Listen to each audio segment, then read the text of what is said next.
I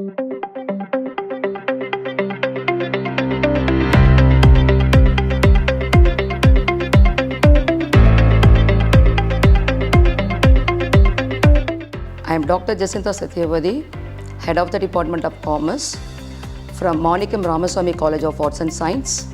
I have 2 decades of academic experience in the field of commerce. In our department, we have excellent faculties and also we invite auditors to share their knowledge with our students. Hi all, this is Bhuneshwari, currently pursuing BCom at MRCAS.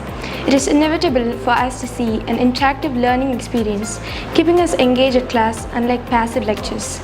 Therewithal, we also attend classes from an adjoining faculty, a current practitioner of chartered accountancy, facilitating leeway for forming strong rudiments with regards to concepts. Hi, I am Visalakshi, a practicing chartered accountant from Madurai. Practitioners like us are here at MRCAS to give a wholesome knowledge to the students. Students are given exposures to most required areas such as tax and GST, which will enrich their job and placement opportunities.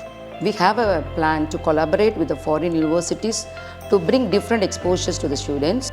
We educate the students in all aspects by developing their technical skill, employable skill and entrepreneurial skill, and also we are providing them a joyful learning experience. Our mentors will give professional guidance and personal support. Every student benefits from one-on-one mentoring. We cherish ourselves by this mentoring session, and as a commerce students, we are celebrating our daily life. Thank you. Hi, I am Dakshna from BCom CA department. In Department of Commerce, we are conducting 4 clubs: Consumer Club, Entrepreneurship Development Clubs, Quiz Clubs and Corporate Affairs Clubs to develop core knowledge and acquire professional skills. Our college conducts various extracurricular activities such as spa. As a commerce student, I found the classes to be very exciting and had a lot of fun.